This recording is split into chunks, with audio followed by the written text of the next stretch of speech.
la petite allait prendre son mari. Claire, propre. Elle allait prendre son mari. Elle allait prendre son mari. C'est Dieu qui a voulu. Et c'est son bon cœur qui a fait. C'est-à-dire que quand tu as un bon cœur, Dieu te rachète toujours. Dieu te donne toujours une seconde chance. C'est pour ça qu'on demande aux gens d'avoir un bon cœur. Quand on dit bon cœur, ce n'est pas être bête.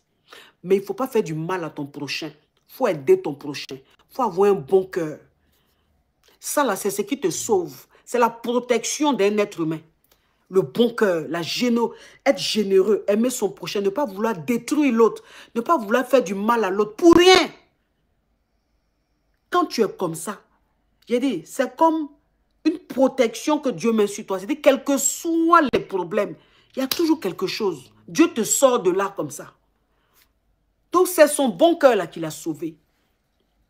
Sachez prendre vos maris. Sachez traiter vos maris. C'est-à-dire, prenez soin de vos maris. Rendez-vous compte de la chance que vous avez d'avoir un bon mari.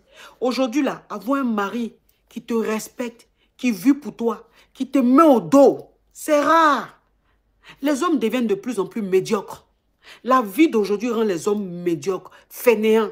Ils n'ont plus envie de prouver, ils n'ont plus envie même de se casser la tête. Mais vous avez encore ces hommes-là. Vous ne prenez pas soin d'eux. Vous les trompez en désordre. Vous les négligez. Vous les traitez comme du n'importe quoi.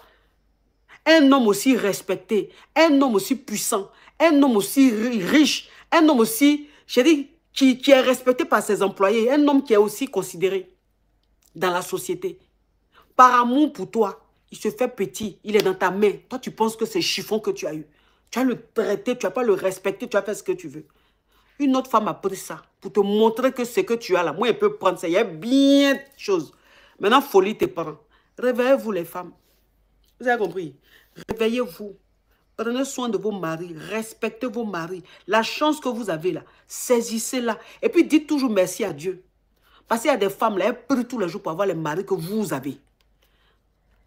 Elles là, ce n'est pas parce qu'elles ont un mauvais comportement. Hein. C'est-à-dire elles ont un bon comportement. Elles savent traiter un homme. Elles savent comment traiter un foyer. Mais elles n'ont pas la chance. Elles n'ont pas la chance de tomber sur des bons hommes. Elles tombent sur des faux hommes. Elles sont toujours déçues dans les relations. Elles veulent avoir votre... Ce que vous avez là, elles veulent avoir. Vous avez ça, vous faites le malin. Vous avez ça, vous faites ce que vous voulez. Pourquoi? Hein? Tu as un mari qui est prêt pour toi, qui t'aime, qui est tout. Tu as quoi aller le tromper avec quelqu'un? Aller découcher, aller faire de la vie avec un autre homme. Mais ton mari là, tu as vu maintenant que ton mari, la façon dont tu le vois, il n'est pas comme ça. C'est un homme qui est ouvert. C'est un homme qui est ouvert. Souvent, vous avez des maris, vous pensez qu'ils sont coincés. Mais comment tu peux savoir que ton mari est coincé si toi-même, tu ne lui fais pas de propositions? Si toi-même, tu ne lui permets pas d'être tellement à l'aise et de s'ouvrir à toi. C'est ça. Parce que souvent, vous avez des maris, comme vous ne les traitez pas bien, vous avez l'impression qu'ils sont coincés.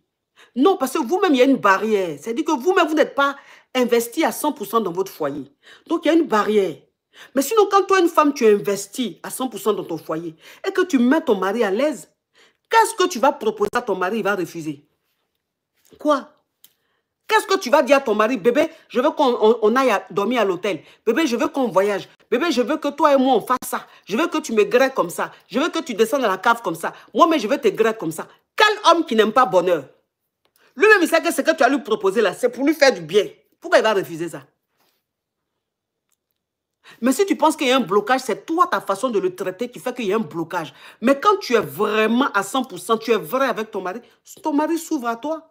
Tout ce que tu lui proposes, il dit d'accord chérie. D'accord, parce qu'il veut te faire plaisir. Il veut que tu sois heureuse. Sa priorité, c'est ton bonheur. Pour un homme qui t'aime, qui veut que tu sois heureuse, qu'est-ce que toi, tu vas lui proposer qu'il va refuser? Il n'y a pas. Donc, ce que tu vas faire avec un homme dehors, là, tu peux faire ça avec ton mari. Il suffit que tu sois investi, il suffit que tu sois vrai avec lui, que tu sois propre avec lui. Il va s'ouvrir à toi. Et tu n'auras pas besoin d'aller traîner dehors avec un homme pour perdre ton temps. Tu es en train de traîner dehors avec un homme. Voilà une autre femme qui est en train de prendre ton mari. Celui avec qui tu es dehors là, lui demain, il ne va pas te marier. Il ne va pas te donner ce que ton mari te donne. Quand lui va voir que tu es divorcé, là, il va te laisser. Il y a des hommes là, ils se mettent à toi parce que tu es marié. Il y a des hommes, ils sont chics avec toi, peut-être tu es marié. Le jour tu n'es plus marié, là, ils ne font rien à toi. Ça ne les intéresse pas. Tu vas te retrouver seul, tu vas dire, hein, si je savais. Mais on dit, si je savais, il n'a pas de queue. Bon, je vous laisse, au revoir.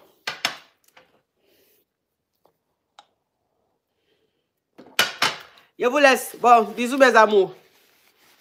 Je sais que vous adorez les petites histoires d'amour chic. Je sais que vous aimez ça. Vous adorez ça. Donc, c'était ça. C'est ce qu'elle voulait faire même. Et puis après, on est rentré dans... Oh, mais bon, on a passé aussi de très beaux moments avant les petites histoires d'amour chic. Merci infiniment, mes amours. Merci, merci d'avoir été très, très nombreux à suivre le live. Merci.